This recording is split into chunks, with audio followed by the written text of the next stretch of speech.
दीपा और अनीता दोनों ही देवरानी और जेठानी थीं। दीपा नौकरी करती थी और अनीता घर संभालती थी। उनका परिवार बहुत बड़ा था, सास ससुर और उन दोनों के बच्चे, कुल मिलाकर घर में 10 लोग थे। और आज कई सालों बाद उनकी बुआ सास अपने भाई के पास रहने आई थी। सुबह उठते ही बुआ जी ने देखा दीपा जल्दी जल्दी अपने काम निपटा रही थी। अनीता ने सब का नाश्ता बना दिया, जिस नाश्ते को दीपा ने सबको परोस दिया। इसके बाद दीपा ने खुद अपना टिफ़िन पैक किया और जॉब पर चली गई। अनीता ने फिर दोपहर का खाना बनाया और थोड़ी देर बैठ गई अपनी सास और बुआ सास के पास। बुआ सास से रहा नहीं गया और अनीता से बोली कि छोटी बहू तेरी जेठानी दीपा तुझ पर बड़ा हुक्म चलाती है। सुबह से देख रही हूँ रसोई घर में तू ही लगी हुई है और वे महारानी दिखावा करने के लिए सबको नाश्ता परोस रही थी, जैसे उसी ने बनाया हो। ये सुनते ही अनीता ने अपनी बुआ सास की तरफ देखा और बड़ी प्यार से कहा, नहीं, ऐसा कोई बात नहीं है बुआ जी, दीपा बहुत ही अच्छी है।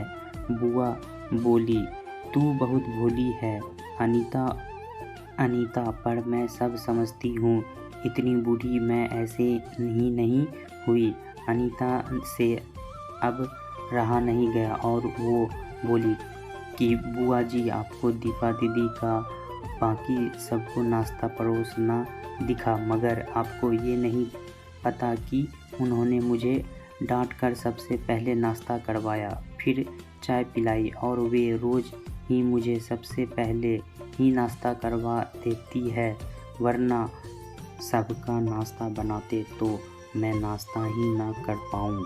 वो मेरा इतना ख्याल रखती है।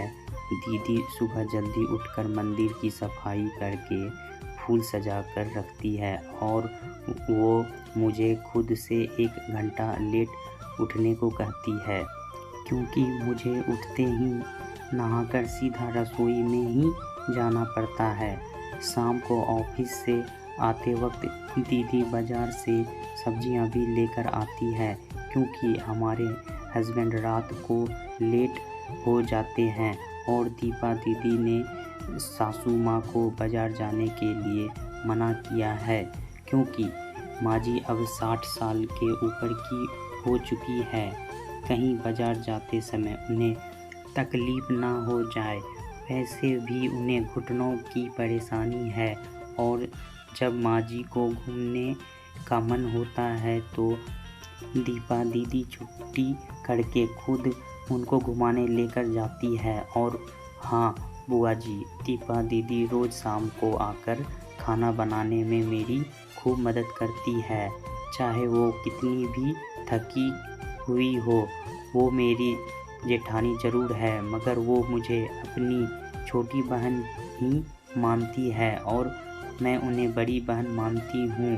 ये सब सुनते ही बुआ चुप हो गई। शायद उसकी चुगली अनीता के आगे फेल हो चुकी थी।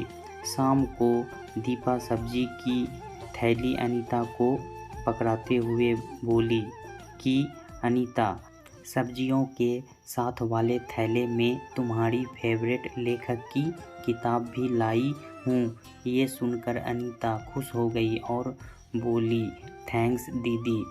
अनीता सब्जी की थैली किचन में रखी और किताब रखने अपने कमरे में चली गई। तभी बुआ जी ने दीपा को आवाज़ दी, बड़ी बहू जरा यहाँ आना। दीपा बोली, जी बुआ जी। तभी बुआ बोली कि तुम इतनी मेहनत करके कमाती हो और ऐसे ही फालतू किताबें खरीद कर पैसे की बर्बादी कर रही हो, वो भी अपनी देवरानी के लिए। वो तो वैसे भी घर में करती ही क्या है, तुम दिन भर मेहनत करती हो और वो घर पर आराम करती है। इस बात पर दीपा मुस्कुराई और बोली, क्या बुआ जी, आराम और अनीता, उसे तो कह कर आराम करवाना पड़ता है। सुबह से बेचारी लगी ही रहती है। किचन में सबकी अलग अलग पसंद, मेरे और उनके मिलाकर 4 बच्चे का टिफ़िन सब वो ही करती है। फिर भी उसके चेहरे पर हमेशा एक सुंदर सी मुस्कान ही रहती है। सुबह की चाय पीने का भी समय नहीं रहता उसे, और जब दोपहर बच्चे आते हैं फिर उनका खाना, उनकी पढ़ाई सब वही देखती है। वो है, इसलिए मुझे बच्चों की चिंता भी नहीं रहती और मैं अपना पूरा ध्यान ऑफिस में लगा पाती हूँ। कुछ दिनों पहले ही प्रमोशन मिला है। मम्मी पापा की दवाई कब ख़त्म हुई और कब लाना है, ये सब वो ही ध्यान रखती है।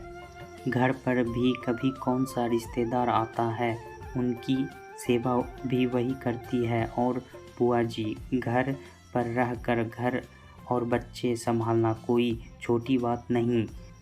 मेहमानों की भी आवभगत अनीता बिना किसी शिकायत के करती है। उसे तो बस पढ़ने का ही शौक़ है। फिर क्या मैं अपनी छोटी बहन की छोटी सी इच्छा भी पूरी नहीं करूँगी? अगर उसकी इच्छा मैं पूरी नहीं करूँगी तो कौन करेगा? अब तो बुआ की पूरी तरह से ही बोलती बंद हो चुकी थी। फिर दीपा भी अपने कमरे में चली गई। ये सारी बातें दीपा की सास पीछे खड़ी हुई सुन रही थी। वो बुआ के पास आकर बोली कि जीजी, ये दोनों देवरानी जेठानी ज़रूर है, मगर इसका प्रेम 2 सगी बहनों से भी ज़्यादा बढ़कर है। ये दोनों ही एक दूसरे का अधूरापन पूरा करती है।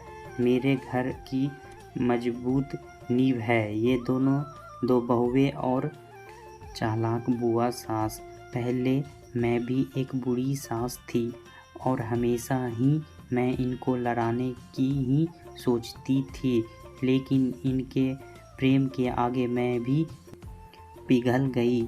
और वैसे भी इनको लड़वा कर नुकसान तो हमारे ही घर का है ना, इसलिए मैं भी इनके ही प्रेम में मिल चुकी हूँ।